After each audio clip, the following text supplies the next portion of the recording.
Yo, what's going on YouTube? It's your boy DLloyd, and we are here with a quick bowl preview, you guys. So we are here at the end of everything. The bowl games are over, all that good stuff. So I'm going to quickly sum up everything that happened in this live commentary. So for the Heisman Trophy winner, you have Jarrell Presley from New Mexico, you guys. This guy finished with just under 1,900 rushing yards. He had 19 touchdowns, and then he had 5 receptions on the year. Ezekiel Elliott was a very close second place finish. He had 1,800 votes. And then you had Justin Thomas, who came in third in the Heisman Trophy voting. So we're going to be playing in the Outback Bowl against Nebraska. Both of us are 8-4. We are ranked 19th in the country as of now, and we're playing obviously in Tampa Bay, Florida on January 1st. So first thing I want to do is go ahead and show you guys all of the bowl games so you guys can see all the matchups, and then we'll look at award winners.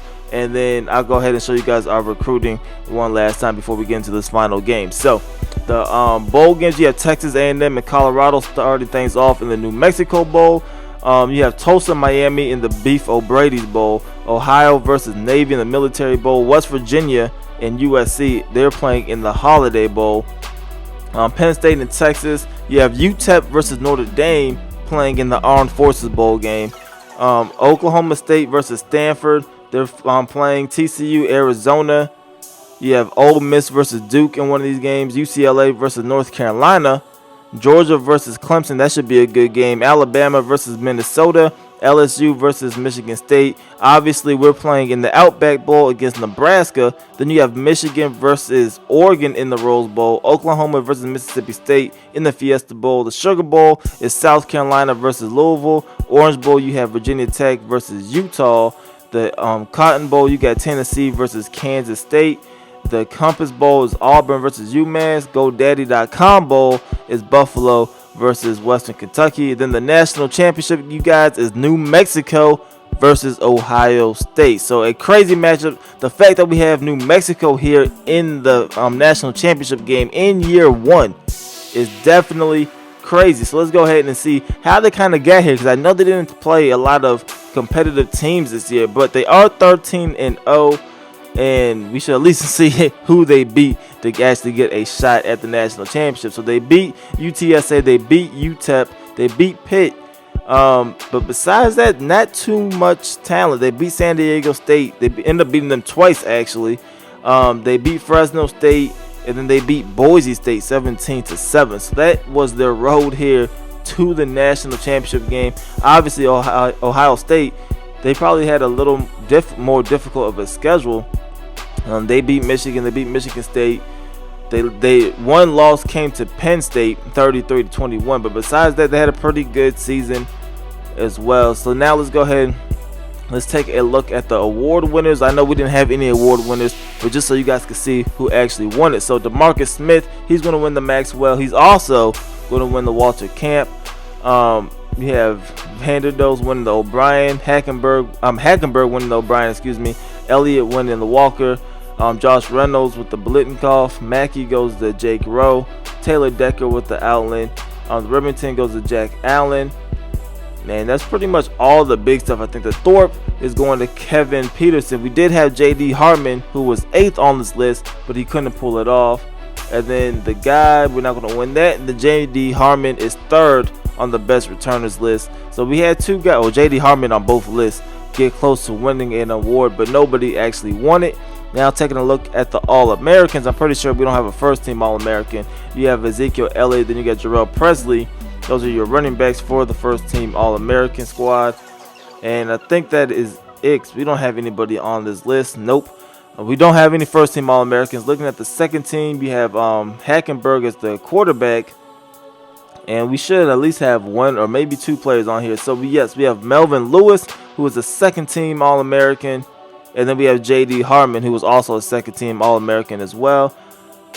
All freshman team, I don't think we have anybody on here. We didn't really play any true freshmen this season. So, nope. So, nobody there. Looking at the All-SEC team, we should obviously have at least 2 people on this list since we had 2 second-team All-Americans. Yep, so we have Melvin Lewis again. And then we get J.D. Harmon. And that's all we got for the first team All-SEC. The second team, we have Boone Williams here on this list. And we get Josh Forrest on here. and AJ Stamps on the second team, all SEC. And then looking at the actual schedule for this game, to see who Kirk Herbstreit has us projected to do against Nebraska, because the next episode we're going to be taking on Nebraska, and this actually looks like a very even matchup. We both have B+ overall ratings, so this should be interesting to see how this game goes. The cornerback is probable for this matchup.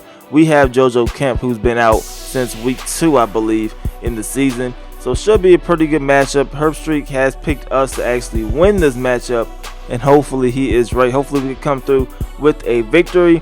And before we get out of here, let me go ahead and show you guys our recruiting real quick. Not much has changed, obviously, since the last episode, but just in case you didn't see the last episode or want to know kind of what's going on with our recruiting situation, Matt Austin is our #1 guy on our board. We have a huge lead, but obviously he wants to take this to the offseason, so we're going to have to pour a lot of points on him to kind of ensure that we are able to get him. He has 94 speed, 96 acceleration. He can play corner with the 86 man coverage. He has a 78 zone, a 79 press, a 66 catching, so he can play cornerback, but I'm leaning more towards putting this guy at quarterback. He has a 90 throwing power, 78 accuracy, which is just decent for us, but he has 92 elusiveness, an 89 spin, an 87 juke move. His carrying only at a 63, but I definitely think he could get the job done at quarterback, so that's what we're looking at with him. And then besides that, everything else is relatively the same. We have the recruiting lead on a lot of people here that we should be able to finish up the job in the offseason.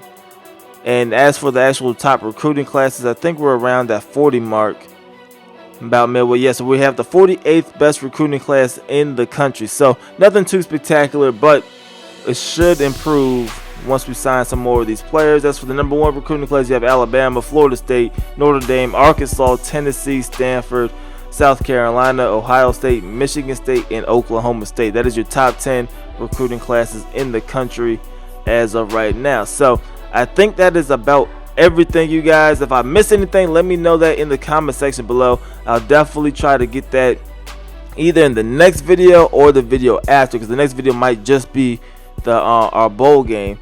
And let me know that in the comment section below. I hope you guys enjoyed it. If you did, please go ahead and leave this video a like. It will help me out a lot. And subscribe if you haven't already. It's your boy D Lloyd. I'm going to see y'all next time. Peace.